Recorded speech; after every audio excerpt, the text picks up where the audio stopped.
ఒక రోజున చక్షుపాలుడు బుద్ధ భగవాన్ని కలవటానికి చేతవన విహారానికి వచ్చాడు. ఆయన అంధుడు. ధ్యానమగ్ధుడై విహార మందిరంలో అటు ఇటు నడుస్తుండగా ఆయన కాళ్ళ కింద పడి కొన్ని పురుగులు చనిపోయినాయి. ఆ మర్రోజు ఉదయం విహార భిక్షకులు కొందరు ఆయన చూడటానికి వచ్చినప్పుడు కొన్ని పురుగులు చచ్చిపోయి ఉండడం చూశారు. చక్షుపాలుడి పట్ల వాళ్ళకి కోపం కలిగింది. వాళ్ళు బుద్ధ భగవాన్ని దగ్గరికి వెళ్ళి ఆ అపచారం గూర్చి చెప్పారు. బుద్ధ భగవానుడు ఆ భిక్షువులను ఆయన ఆ కీటకాలను తొక్కి చంపడం మీరు చూశారా అని అడిగాడు. ఆ భిక్షువులు మేము చూడలేదు అన్నారు.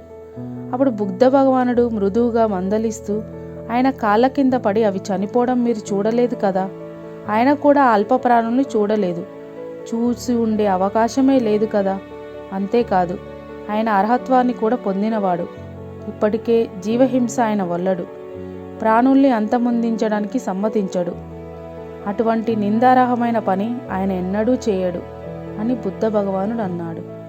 అప్పుడు భిక్షువులు ఆయనకు అంధత్వం ఎందుకు సంప్రాప్తించిందని అడిగారు.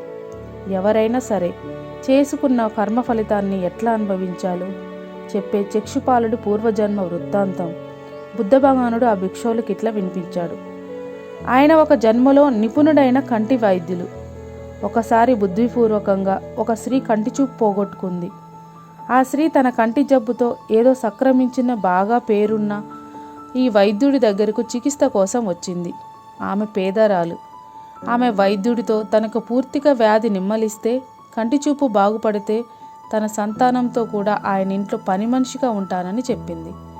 ఆయన బాగా వైద్యం చేశాడు. తన పిల్లలతో తాను ఆ ఇంట్లో దాస్యం చేయాల్సి వస్తుందని భయపడి తన కంఠవ్యాధి పూర్తిగా నయం కాలేదని బొంకుతుంది. వైద్యుడికి కోపం వచ్చింది.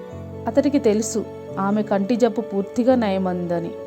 అయినా ఆమె ఇదివటటి కన్నా తన కంటి చూపు మరింత పాడైపోయిందని అబద్ధం చెప్పింది వైద్యుడికి. ఆమె మాటలకు ప్రతీకారంగా వైద్యుడు అట్లనా, ఈ పూత మందుతో పూర్తిగా తగ్గిపోతుందని ఒక అంజనం ఆమెకిచ్చి వాడమన్నాడు. నిజానికి అది వికటించి కంటి చెరువుపై చేసి చూపు పోగొట్టుతుంది. ఈ మందు వాడి ఆమె పూర్తిగా గుడ్డిదైపోయింది. ఈ పాపకృతం వల్ల చాలా జన్మల్లో ఈ వైద్యుడు కంటి చూపు పోగొట్టుకొని అవస్థల పాలు కావలసి వచ్చింది. ఈ జన్మలోనే అది తప్పలేదు. ఎవరికైనా హాని తలపెడితే, పాపం పని చేస్తే ఆ చేసిన వాడు ఆ పాపఫలం అనుభవించక తప్పదు. కాడితో ఎద్దుబండిని లాగుతుండగా దాని కాలిగిట్ట వెంబటే బండి చక్రం సాగుతున్నట్లే పాపం చేసిన వాడి వెంట ఆ పాపం అనుసరించి వస్తూనే ఉంటుంది అని బుద్ధ భగవానుడు చెప్పాడు.